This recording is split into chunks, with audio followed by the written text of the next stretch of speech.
shores of old Lake Erie stands our alma mater true. Fredonia state we proudly honor, with its colors white and blue. Hi, everybody. Welcome to our latest podcast. My name is Jack Croxton. I am a former faculty member at SUNY Fredonia. I came here in 1979 and taught for over 40 years. It was certainly a very rewarding and enjoyable experience, and I had so much fun with all of the students that I was able to teach. Well, in retirement, I began thinking, what do I want to do next? And I thought, well, wouldn't it be fun to actually interview students who previously attended Fredonia and give them an opportunity to talk about their current careers and how they arrived at where they are today?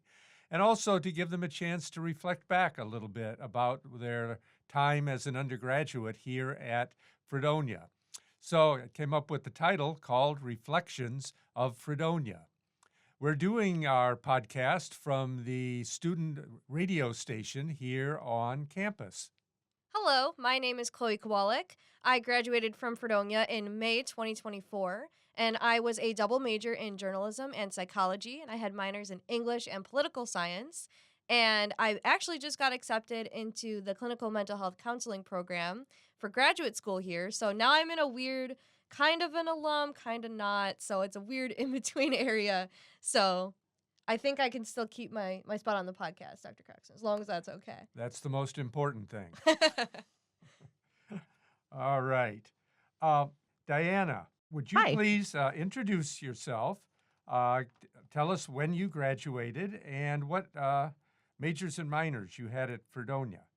You got it. Hi, my name's Dianna Hawryluk. I graduated Fredonia in May of 2016 with a dual audio and video production major, minor in vocal jazz.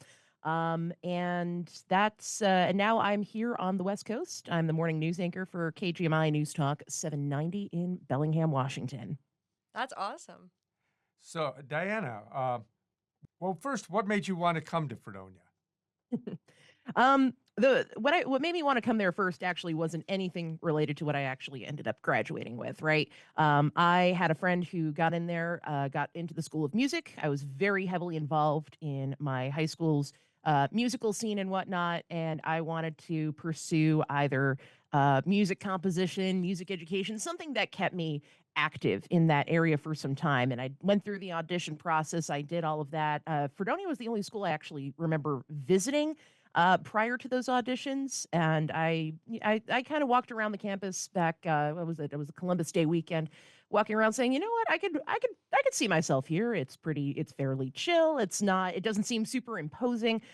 I could do something with this. And then of course the rejection letters from those auditions came in, and I went, well, shucks, I gotta figure out what to do with my life here. And I realized I had another passion for just silly video editing and things like that. And so I went, you know what? What would happen if I just went the video production route? That could give me some skills that would work in the long run. And I eventually did switch over to, when I got in, I came in as a liberal arts major for a semester, very quickly transferred over into the communications department.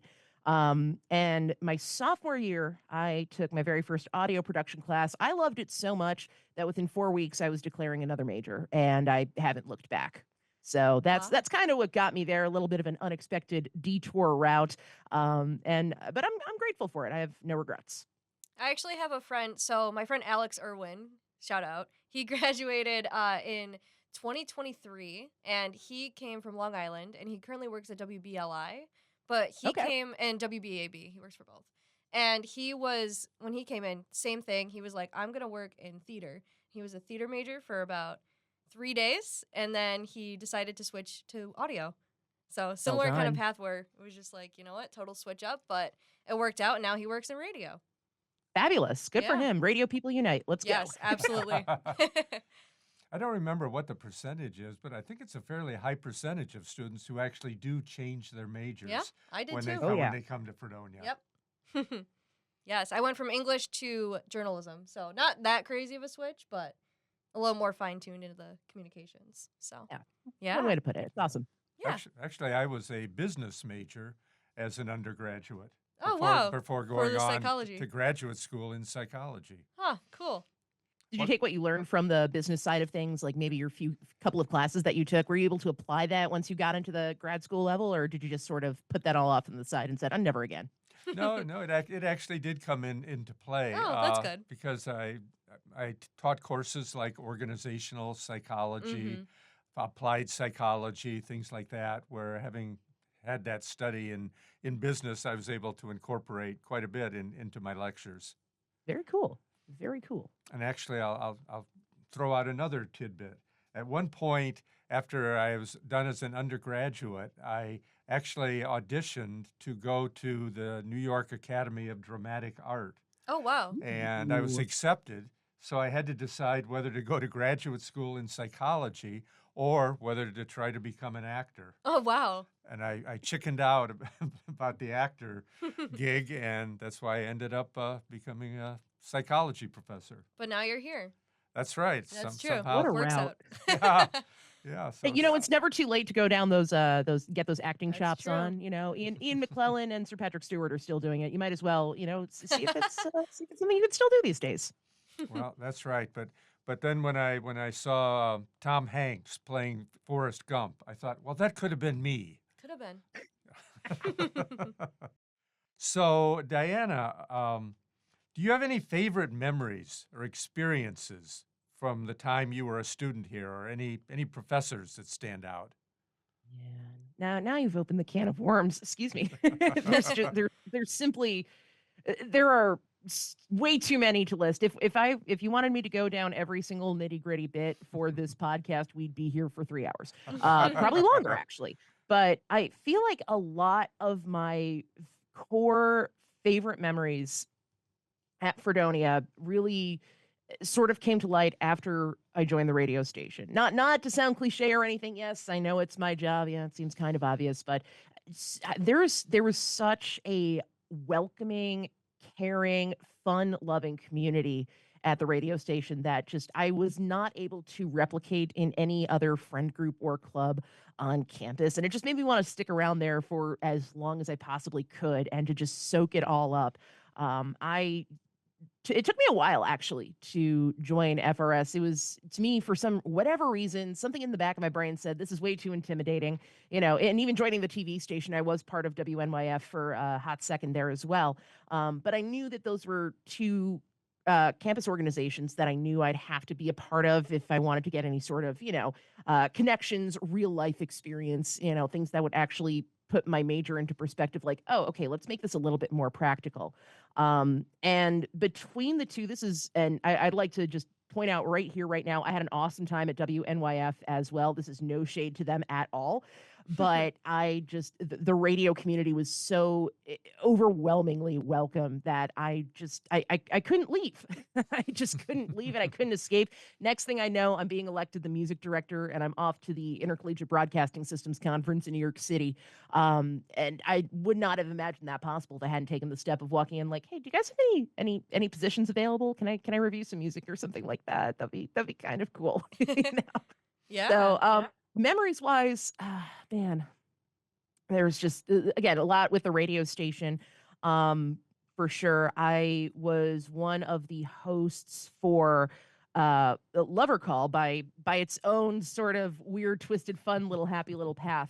I was one of the hosts for Lover Call for a while, and my senior year, I got an email from one of the original hosts saying, "Hey, we loved doing this so much back in the day. This Lover Call came online 10 years ago. We want to do an anniversary show. Can we make that happen?" I said, "Well, absolutely. Let's get something together." And this individual is a now prominent figure in the Buffalo radio scene.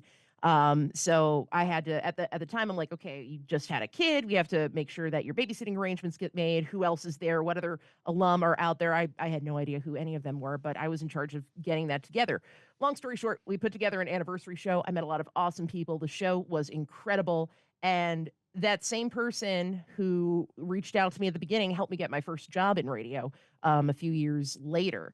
So the show was fun having to be in charge of that whole organizational process of getting people outside of your current sort of sphere. I feel like when you're in a collegiate scene, right? You've got your little sphere of people, and the outside world doesn't matter. You're on a college campus; it's free reign, right? But to have those outside connections, to see what it's like to be working in that field in the real world, and to have it come to fruition on the air, that was really really cool. And we're still very tight to this day. I'd actually consider him my mentor in a lot of ways in getting through the radio business. So big shout out to Pat McMahon. Awesome. I actually also worked on Lover Call. I was the executive producer last year for my senior year Nice. and hosted. And I actually have the current executive producers also in the radio station with us right now. So I'll bring him in so you guys can chat. Because I know you Fabulous. also sent a little email quite like the one you received. I received Yes. word. I was sent a screenshot and I was like, no way. I'm actually going to be Yes talking way. to her this weekend. So that was very good timing. Absolutely. Oh man, yeah, I'm super excited to bring back. I am willing to fly back out to Fredonia for That's for the awesome. 20th anniversary show. Are you kidding me? Oh, that's amazing. Cool. So the radio station kind of was a good environment for you, and that was kind of like where you found your community. So did you participate in anything like Rock in the Commons or any like Rock and Skate, any of those events when they were here? Oh yes, I did. Yeah? Oh yes, yep, I did. I definitely did Rock in the Commons. We did. There was a lot of schedule changes. In the time that I was at the station, it used to be in the spring. Then we decided we wanted to move it to the fall for better weather purposes and things like that. So, we were always trying to raise the bar in how much we could fundraise for the Roswell Institute. And this was when I was active in part of Rock in the Commons on the staff side of things. This was our first fall event that we held in quite some time, and it was really, the weather was perfect. The bands were rocking. It was really fun. It was really busy, but I think the community overall had a great time, and the turnout, like I said, was nothing more than stellar. So I was involved with that, various lock-ins. Did not get involved in Rock and Skate. That was the first year I think we had brought it back Okay. in quite some time, and I had a conflict that weekend. I wasn't able to attend or really be part of the planning process, but I did get a T-shirt. So There you go. That counts. there's That's what some sort of counts. involvement there. We'll Yes. we'll take it from there.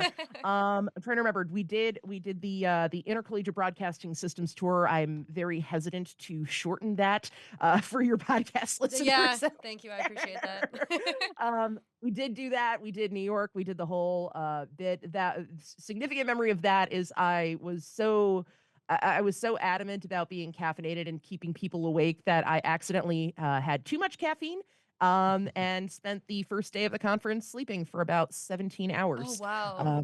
Oops. Oops. It happens to the best of us. We took a little scenic, I remember we're driving the van down, trying to get to the Poughkeepsie train station in my hometown. I'm originally from Rosendale, New York, which is kind of in that weird middle Mhm. area between Albany and New York City. And I was so close to getting the van to go through past my street as my brother was waiting for the school bus that morning. I Aw. was really trying to get us on the detour, but our general manager's like, where are we going? Why are we taking this silly background? I'm like, I just want to see my brother and say hi. Yeah. But That's that funny. was fun. The conference itself was a hoot, Yeah. and just great memories. A lot of great people. That trip made that trip really really awesome. I can't remember offhand any other. High Noon. I was a part of High Noon. Oh, awesome. I did the news for High Noon. How could I forget that? Because that's how I got my news start. I was the news for High Noon. I wasn't sure I wasn't sure they were teetering on whether or not they wanted me to be the host, and I wasn't sure because I was in the music school a lot. I was heavily involved in the choirs in the music school. I worked there. I was taking classes there a whole bunch, and I wasn't sure if I had a conflict with Tiny and Friday. Turns out I didn't, but just in case, they said, you know what, let's put you on the news side. Why don't you do some news? I said, okay, no problem. And I did the news, and it was a-okay. Very different. I have a couple of recordings from those High Noons. Very very different sounding from what I do now. I'll tell you that. Yeah. All right. Well, so Dianna, I believe that you are now based out of Bellingham, Washington, That is correct. working as the morning news anchor on KGMI News. Yep. So, could you tell us a little bit about how you ended up there? What you were doing once you graduated that led to where you are today? Like I mentioned earlier, Lover Call kind of opened the door to getting my first job in radio. Though, again, would be remiss to mention, after graduating, I was able to secure not an internship, but an apprenticeship at oh man, 1330 WEBO, which is based out of Owego, New York. I was able to get an apprenticeship there for the summer after I graduated. Again, just getting that real world experience sort of in that station, and the general manager of that station, it's all family owned and we still keep in touch. Aw. So it was a great way to really hone in on what I wanted to do in the world of radio. I wanted smaller stations. I didn't want something that was corporately owned. I wanted to keep that sort of eclectic, fun freedom that we have, that I think FRS is very well known for, especially specifically with CVF, but DVL I think also takes its own little hand into that as well. Mhm. So after apprenticing, I moved down to Atlanta, Georgia. Not sure why I did that. Um, I'll be totally honest with you. I didn't know what I was doing with my life. Nobody was getting back to me. I didn't want to live in New York anymore. So one of my dear friends at the time was saying, "Hey, I'm going to go get my doctorate down at Emory University. Do you want to come down with me?" And I said, "Okay, sure, no problem." And I went down there and tried in vain to get a job. But again, when you're 21 and your brain isn't fully developed, you have this sort of God complex that sort of comes forth in your mind, or at least that was the case in my head. And I said, I can get a job in Atlanta radio. I've won some national and international awards for my work. I can get in just as easily. Yeah, no, that's not how that works at all. And I just spent about 9 months doing odd jobs until I got a message. I think it was a Facebook message from Pat McMahon saying, "Hey, Dianna, you ever done traffic before?" I said, "No, I've never done traffic before. What are you talking about?" He said, "We've got an opening for a traffic reporter up here at iHeartMedia Syracuse. Any chance you'd be interested?" And I said, "Well, it's better than what I'm doing now, and frankly, I'm trying to get out of Atlanta, so let's do it." I flew. I used the last $500 I had to fly up to Syracuse and do that interview. And I actually did not get the job immediately. So what ended up happening, I ended up moving back in with my folks, and actually ended up moving to Buffalo with a couple of friends after that. I got a text 4 days after moving into my new apartment in Buffalo going, "Hey, actually, we have another opening for a traffic person. Any chance you can start like tomorrow?" Oh, Wow. And I got on the train the next day, booked an Airbnb, and that's how I got into doing traffic reporting for 2 years. Eventually moving out to Syracuse and just being there, being passionate, doing other side gigs. I ended up, Pat was a morning show host at the time. So I ended up producing for his show, doing traffic, voicing news spots every once in a while for their news station, WSYR. And a couple of years in, the producer for the news morning show was leaving. And our senior vice president of programming came up to me. He said, "You want the job? It comes with a pay boost." I said, "Well, you got me." Absolutely. Let's go. The pay boost was only 98 cents, but I didn't care. You know what? I'm Yeah, like, you "I'll gotta take what you can get. I'll take what I can get. It's fine." And it's something a little bit different because after a while doing the traffic reporting, especially for the same couple of markets, so we kind of functioned as still do actually. They still function as a traffic hub. So they didn't just do like Syracuse traffic. They did Rochester, Binghamton, some other parts in downstate New York, even Mm-hmm. just doing data stuff for Canadian markets, which is wild. But that kind of got tedious and really, really just monotonous for a while for me. I was bored and I needed a challenge. I needed something to do. And so I went, you know what? All right, yeah, we'll take this news job. We're going to work on this other podcast on the side that Pat had me start up, which you also might have seen in that email that you mentioned earlier. So I'm doing a podcast. I'm producing like 2 different morning shows. And then the next thing you know, I'm in Newsland and just producing for the Dave Allen Morning Show, still on the air on 570 WSYR. And I ended up just booking guests for him, running the board for him. I was making commercials and things like that. I was doing the work of like 15 different people all at once, but the intensity of it was what I was craving. I wanted that kind of experience to really be able to become the jack of all trades, so that if something else opened up down the line, I could say, "Oh yeah, no, I've done that. I can totally hop in and do whatever it is you need." And then COVID hit. COVID hit right around that oh, time that I Mm-hmm. was getting used to my producer sea legs, if you will.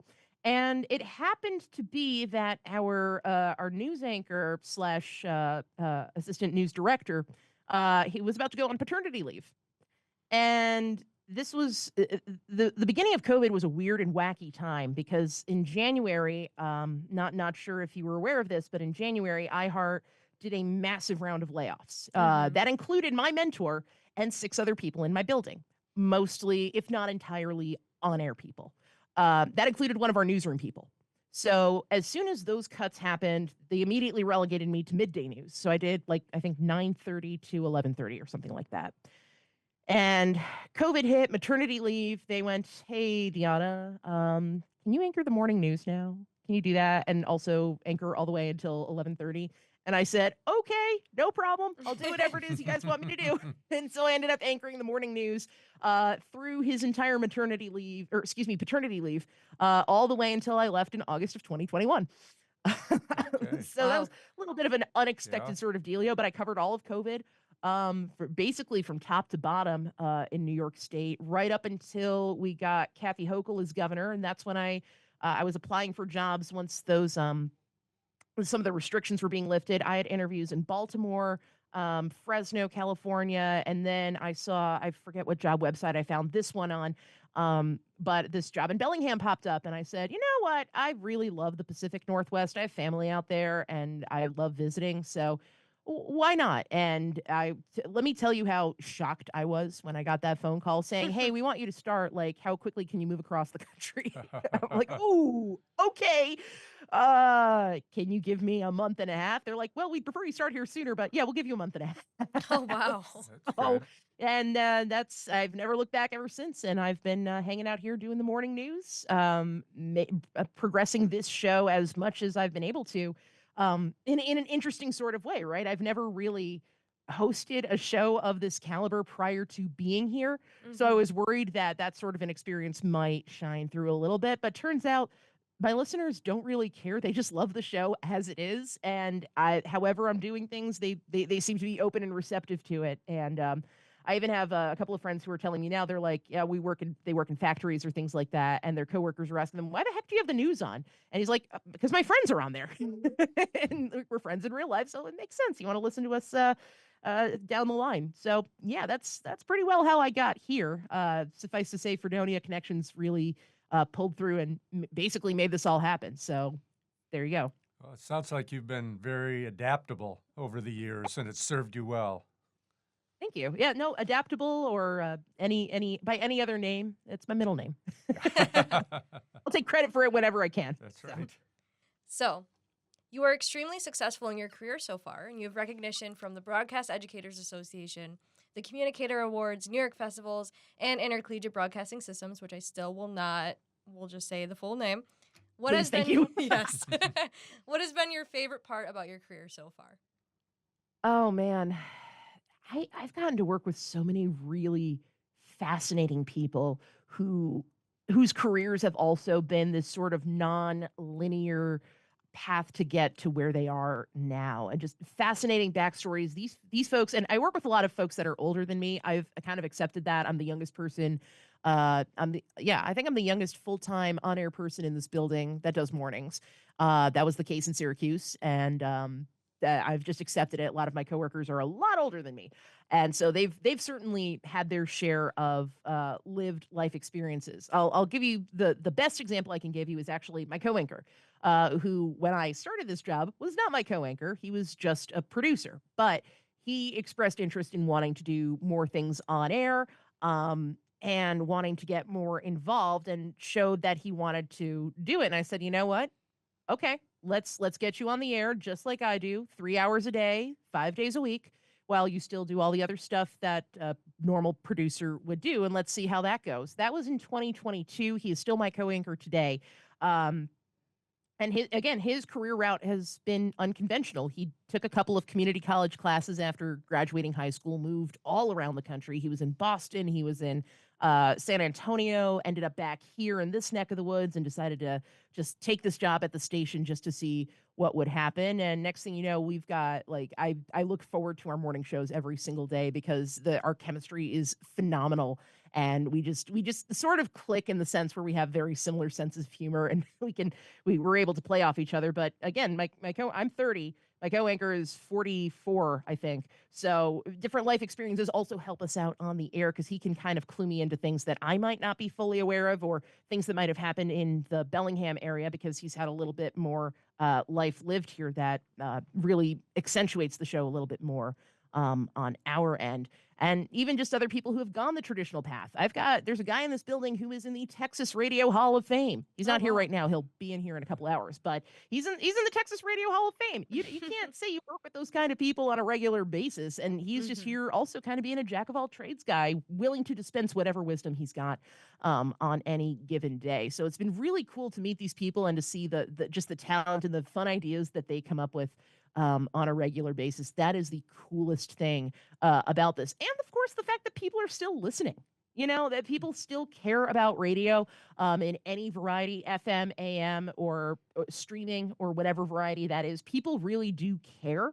And they especially care that we're covering the stuff that matters to them on a local basis.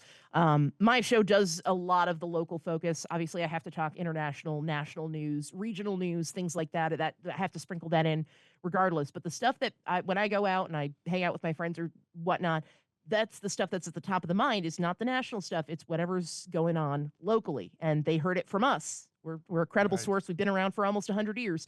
They heard it from us, and they can trust us for that sort of source and for that information that we've got. Great. Awesome.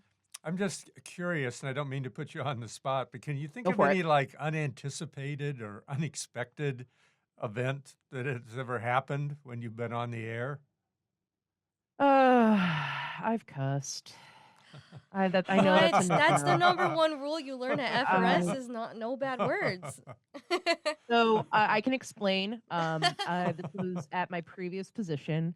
I was recording a newscast, and I screwed up a member of the New York State Legislature who is still there. Oh And no. she has a very easy name, but in my delivery, I tripped over it, and I uttered a not great word just under Oh, my breath. I see. Kept going through the rest of the newscast. I forgot to edit it out. Oh no. So it's going, and you know what happened? I ended up in the control room with my news director, right around the time that newscast aired, and he's like, yeah, let's turn it up, let's listen to it, and I'm listening back to it, and I'm like, huh, I wonder if this is the version I edited, and I heard the goof up. I went, oh no, really, really slow motion things sort of started to happen, and we were able to kill it just in time. Oh, well, that's good. We got it just in time for it to nobody heard That's so anything. funny. Oh. But that made me be like, okay, all right, I have to tamp back. Out here, I call it my New York accent. I know I have a penchant for adding flavorful vocabulary into my lexicon on a regular basis. So that incident alone really made me go, okay, we got to pull back on the New York flavor here. We gotta tamp this down just a little bit. Yeah, That that's was fun. that one. Yeah. That's the big one I can think of offhand. I'm sure Right. there's plenty others, but yeah, that was a oops. That's Ah. fun. Yeah. I'm still very embarrassed by it to this day. I'll be totally honest. I keep saying, I'm like, keep your flavor in the other room. Yeah. You know, I get it. I get it. somebody in the room starts, I'll be like, can you say that a little bit closer to the mic, please? This is just as a sort of tease, but yeah, lesson very firmly learned. Sure. Dianna, how do you Yes. feel your time at Fredonia helped shape your career and where you are today? Ah, yes, the fun question. Fredonia taught me a lot, both in and out of the things I did for my major. I think one of the biggest takeaways that I got from my experience is to just be open and not to be afraid of doing something you might not be 100% qualified for. Even if you're only 1% qualified for it, it's worth it to give it a shot. I genuinely, if you had told my freshman year self, this is where I was going to be ending up in 12 years time. Oh man, I would not have believed you in the slightest. Are you kidding me? But expanding my boundaries, meeting different people, and just being open to various things. Like aside from the radio side of things, I was involved in a lot at Fredonia, and that was one of the first things that I think they told us. Not even first day of classes, but they pulled us all into King Concert Hall and said, you're going to be more successful if the more extracurriculars you do, the better time you're going to have. And I said, well, obviously I've been doing that my entire life. Of course I know that's legitimate, but some kids legitimately needed that sort of guidance, if that makes sense. So, I mean, I'm on campus, even just between liberal arts, the liberal arts major, the communications major. I joined the TV station. I joined the radio station. I did improv for a hot second. I attended meetings with some of my other friends for other things. I was part of the Rocky Horror Picture Show Shadowcast for 2 Oh, straight wow. years. Wow. I did the vagina monologues. I was part of I joined up to Native American Student Union meetings because my friends were like, "We need extra bodies, come through." I said, "Okay, no problem. I'll just go." And just getting to meet all these different people that I otherwise would have just, walked by and not even thought of on a regular basis. Any of the stuff in the music school, I was in at least 2 different ensembles outside of what I had credits for. Met a lot of awesome people that I still keep in touch with through those groups. So even though, and again, the whole music school aspect of it, I think it's worth pointing out. I had a lot of imposter syndrome going in there, being part of ensembles as a freshman after bombing, no, not bombing my auditions, but not getting in as a music person, wanting to be at the same level as these other people are. The imposter syndrome was really, really strong that first semester, but you know but I did it for 4 years, so it must have gone away at some point or just really gotten tamped down along the way. So I think that was one of the biggest things is that you're going to find connections in unexpected places, and especially again, if you don't think you're qualified or you're not good enough to do the thing, you don't know that until you're actually going to do it. So I think that's one of the biggest things that it taught me, and also to diversify outside of my core group of friends. So one of my core group of friends, we all got into what they call, I don't know if this is still a thing, but honors housing. Back in the day, we all got Yep. shoved into a suite in Hemingway, Yep. and they were like, Still Hemingway. "Congratulations, you're Oh all no, smart." it switched. It switched. It's That switched. was wrong. Okay. Now it's Grissom.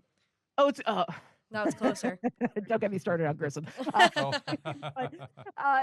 But they shoved us all in Hemingway, a whole bunch of us, and almost all of us kind of coagulated and became this inseparable friend group. I mean, Mhm. these are folks. I mean, I was friends with like psych majors, English majors, music people, science people, all that cool fun stuff. And we all sort of coagulated, and we brought our own friends in. It kind of became this beautiful amorphous community. But at the core, there were some folks in that group that were like, I like the comfort of this group. I don't like going outside of it too much. And I'm like, well, that's a little bit silly. There's other things out there that might interest me, but might not necessarily interest you folks. And that's how I kind of got out there. And actually, that was part of the hesitancy of joining the TV and the radio stations. It's like, oh, but we want to hang out with you after we're done with classes. Like come hang out at home. I'm like, that's cool, but I don't. I feel like I'm missing something if I'm not a part of Yeah. it. So there was that aspect as well. Absolutely. Well, it sounds like you were certainly expanding your horizons while you were an undergraduate here at Fredonia. Absolutely. I had to. That seemed like part of it. It's sort of an unwritten rule that's something that you should probably do. College is a great time for exploring all those little niche things that you're not really sure if that's something you're into or not. And you don't have to take it super seriously, because as an adult trying to get back into any of those things or trying to find any sort of community now, it's even trickier, right? Full-time job, have to take care of the house, have a precious cat at home I need to take care of, right? Yes. We're burdened with responsibilities that you didn't really think about when you were in your early 20s or in your teens or anything like that. So if there's any advice I could give to those kids now, it's definitely explore, go beyond your boundaries, explore those horizons, man. Absolutely. Well, that just about does it for our interview today. Dianna, is there anything else you'd like to add? Oh man, big shout out to Fredonia Radio Systems for still carrying on quality and excellence, I should say, in audio broadcasting. Without them, I genuinely would not be where I'm at today. I guess can I throw another fun fact in here? Yeah, go just for for gits and shiggles. The townhouses over on the south end of north. That's the north end of campus. There we go. Right. I was one of the first residents of Oh, those that's townhomes awesome. when they were built. Oh, Yes, okay. I And lived I have there too. tons of pictures of touring those absolutely freshly installed units and things like that. There's so much that went on that first year. And I actually lived there the summer. I was a what was it? I was a summer intern for the radio station, so I had to come in and make sure things were running a couple Mhm. days a week. And there were so many issues. They were going to be doing construction at all hours. Siding was falling off and things like Oh, that. That I jeez. actually lived there for free that summer, which was so fun. Nice. And what an experience! Truly, I loved living in those little townhomes. I'm glad they're still up and running, and I'm just so glad to see that the programming on FRS is still running strong. Especially your marquee shows, your high noons, your lover Oh, yeah. calls. Local lowdown, is Yeah, that local still? lowdown, yep. Hey, there we go. Local lowdown still going strong. Fabulous. Yeah, this is the kind of news I love to talk about and report about. This is awesome. For sure. Great. Well, thank you so much for appearing on our podcast today. Absolutely. Thank you folks for having me. I really appreciate it. Thanks. I'm Dr. Jack Croxton. And I'm Chloe Kwolek, and we'll see you in the next podcast. Sing its glory and its praises. Let them ring forever true. Beloved is our alma mater, Fredonia State